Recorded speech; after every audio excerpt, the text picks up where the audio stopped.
ሰላም ጤና ይስጥልኝ እንደምን ቆያችሁ ውድ አድማጮቻችን ይህ ፋስ ስፖርት ዩብ ነው። ቼልሲን የተመለከቱ ወቅታዊና አዳዲስ መረጃዎችን አጠራ አድርጌ የማቀርብላችሁ ይሆናል። እስከ መጨረሻው አብራችሁን ቆዩ። የእንግሊዝ ፕሪሚየር ሊግ የ2026 የ2027 መርሃ ግብር ነገ ጠዋት ይፋ ይሆናል። አጠቃላይ የእንግሊዝ ፕሪሚየር ሊግ ማን ከነማን ይገናኛሉ የሚለው አጠቃላይ የአመቱ መርሃ ግብር ይለቀቃል። ይህንን ጉዳይ በቀዳሚነት እንመለከታለን። ቼልሲና ሪያል ማድሪድ በኢንዞ ፈርናንዴዝ ጉዳይ የቀጥታ ድርድርና ውይይት ሊጀምሩ እንደሆነ ታውቋል። ይህንንም ጉዳይ የምንመለከት ይሆናል። የእንግሊዙ ክለብ ኤቨርተን ዴላፕን በቋሚነት ካልተሳካ ደግሞ በውሰት የመውሰድ ፍላጎት እንዳለው ተገልጿል።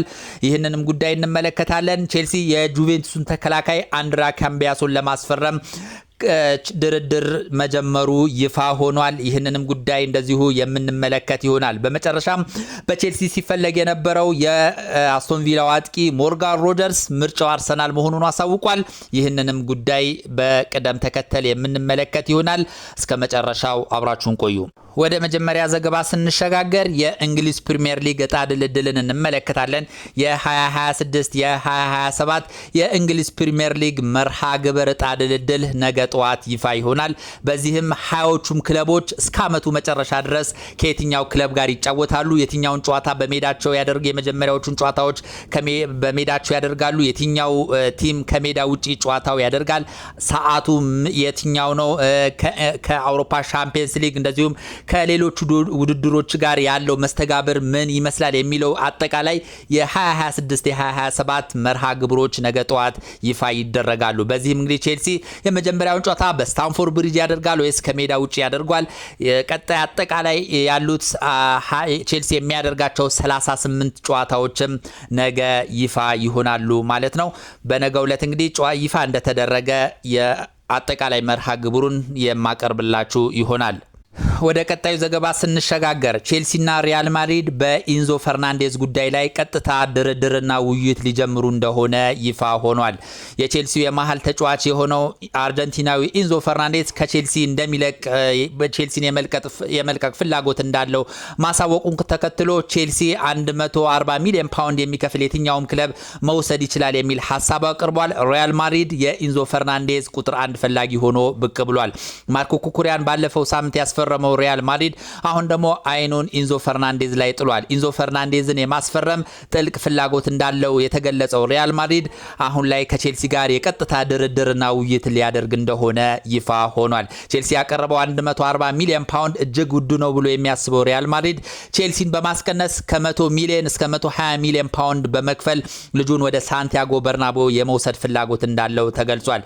ሌላ አማራጮችም ሪያል ማድሪድ ሊመለከት ይችላል። ምናልባትም አንድ ወሳኝ የተባለውን ተጫዋች ለቼልሲ በመሸጥና እንደዚሁም ተጨማሪ ገንዘቦችን ለቼልሲ በመስጠት ኢንዞ ፈርናንዴዝን ወደ ሳንቲያጎ በርናቦ የማምጣት እቅድ እንዳለው ተገልጿል። ስለዚህ ሪያል ማድሪድ ሁለት አማራጮችን ይዞ ከቼልሲ ጋር ድርድር ያደርጋል። አንደኛ በቀጥታ ቼልሲ የጠየቀውን 140 ሚሊዮን ፓውንድ በማስቀነስ ከ100 እስከ 120 ሚሊዮን ፓውንድ በማቅረብ ልጁን መውሰድ ይፈልጋል። ካልሆነም ሁለተኛው አማራጭ ሌሎች ቼልሲ የሚፈልጋቸውን የመሃል ክፍል ተጫዋቾችን ለቼልሲ በመሸጥና ተጨማሪ ገንዘቦችን በመክፈል ኢንዞ ፈርናንዴዝን ወደ ሪያል ማድሪድ ለማምጣት እቅድ እንዳለው ተገልጿል። በሁለቱ ዙሪያ ላይ ከሚቀጥለው ሳምንት ጀምሮ ከቼልሲ ባለስልጣናት ጋር ሪያል ማድሪድ በይፋ ውይይት እንደሚጀምር ይፋ ሆኗል። ወደ ሌላ ዘገባ ስንሸጋገር ስለ ዴላፕ የተሰማውን መረጃ እናገኛለን። የእንግሊዙ ክለብ ኤቨርተን ዴላፕን የማስፈረም ፍላጎት እንዳለው ታውቋል። የአጥቂ ክፍሉን በከፍተኛ ሁኔታ ለማጠናከር እቅድ ያለው ኤቨርተን የእንግሊዝ ፕሪሚየር ሊግን የተላመዱ አጥቂዎችን ወደ ኤቨርተን ለማምጣት እንቅስቃሴ ጀምሯል። የመጀመሪያ ምርጫ ያደረገው ዴላፕን እንደሆነ ነው የተገለጸው። ቼልሲ ዴላፕን የሚያስፈርም ክለብ ከ30 እስከ 40 ሚሊዮን ፓውንድ መክፈል እንዳለበት ታሳውቋል።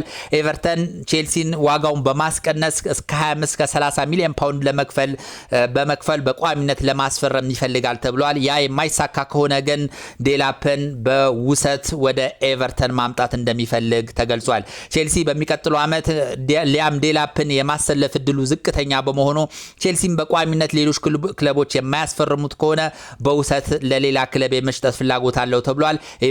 ኤቨርተንም ያንን አድቫንቴጅ በመጠቀም በቋሚነት ካልተሳካለት በውሰት ወደ ጉዲሰን ፓርክ ለማምጣት ኤቨርተን እቅድ እንዳለው ይፋ ሆኗል። ቼልሲ የጁቬንቱስን ድንቅ ተከላካይ አንድራ ካምቢያሶን ለማስፈረም ከጁቬንቱስ ባለስልጣናት ጋር ድርድር መጀመሩ ተገልጿል። ይህ አስደናቂ ተከላካይ ቼልሲ ያለበትን የመከላከል ችግር ለመቅረፍ ለማስመጣት ካሰባቸው ጥቂት ተከላካዮች መካከል አንዱ ይህ የጁቬንቱስ ተከላካይ አንድራ ካምቢያሶ ይገኝበታል። የቼልሲ ስፖርቲንግ ዳይሬክተር ወደ ጁቬንቱስ ወደ ጣሊያን በማቅናት ከጁቬንቱስ ኃላፊዎች ጋር ንግግር መጀመራቸው ታውቋል። ጁቬንቱስ ይህንን ተጫዋች የሚፈልግ ክለብ ካለ ከ50 እስከ 60 ሚሊዮን ፓውንድ ያህል እንደሚፈልግ ተገልጿል። ቼልሲም በድርድሩ ወቅት ዋጋዎችን በማስቀነስ ይህንን ተጫዋች ወደ ስታንፎርድ ብሪጅ ለማምጣት እቅድ እንዳለውና ቀጥታ ድርድር እያካሄደ እንደሆነ ይፋ ሆኗል። ወደ መጨረሻው ዘገባ ስንሸጋገር ሞርጋን ሮጀርስን እናገኛለን። ቼልሲ የአጥቂን ክፍሉ ለማጠናከር በጥብቅ ሲፈልገው የነበረው ሞርጋን ሮጀርስ የሚፈልገው ክለብ አርሰናል መሆኑን ይፋ አድርጓል። ሞርጋን ሮጀርስ አሁን ላይ ይፋ እንዳደረገው ከሆነ ብዙ ክለቦች እንደሚፈልጉኝ አውቃለሁ፣ ለኔ ቁጥር 1 ምርጫዬ አርሰናል ነው ሲል ሐሳቡን ገልጿል። ቼልሲ ያለበትን የአጥቂ ክፍተት ለመድፈን ቁጥር 1 በቀዳሚነት ማስፈረም የሚፈልገው ተጫዋች ሞርጋን ሮጀርስ ነበረ። በሁለተኛ ደረጃ ኦስሜን ይገኝበታል። አሁን ላይ እንግዲህ ቼልሲ ሞርጋን ሮጀርስን ለማስፈረም ያለው እድል ኦልሞስት ዝግ እየሆነ ይመስላል። ምክንያቱም የልጁ ፍላጎት አርሰናል ሆኗል። አርሰናል ይህንን ተጫዋች ማስፈረም ይፈልጋል። ነገር ግን አስቶን ቪላ የሚጠይቀውን 100 ሚሊዮን ፓውንድ ለመክፈል እንደሚያቅማማ ነው የተገለጸው። አርሰናል የሚፈልገው ይህንን ተጫዋች እስከ 80 ሚሊዮን ፓውንድ በሚገርም ዋጋ በሚያወጣ ዋጋ ነው ወደ ኤሚሬትስ ስታዲየም ማምጣት የሚፈልገው። ነገር ግን አስቶን ቪላ 100 ሚሊዮን ፓውንድ ይፈልጋል። ሞርጋን ሮጀርስ ወደ አርሰናል መሄድ ይፈልጋል። ነገር ግን አሁን ላይ ድርድሮች እየተደረጉ ይገኛሉ። የአርሰናል ባለስልጣናት ከአስቶን ቪላ ባለስልጣናት ጋር ድርድር እያደረጉ እንደሆነ ይፋ ሆኗል።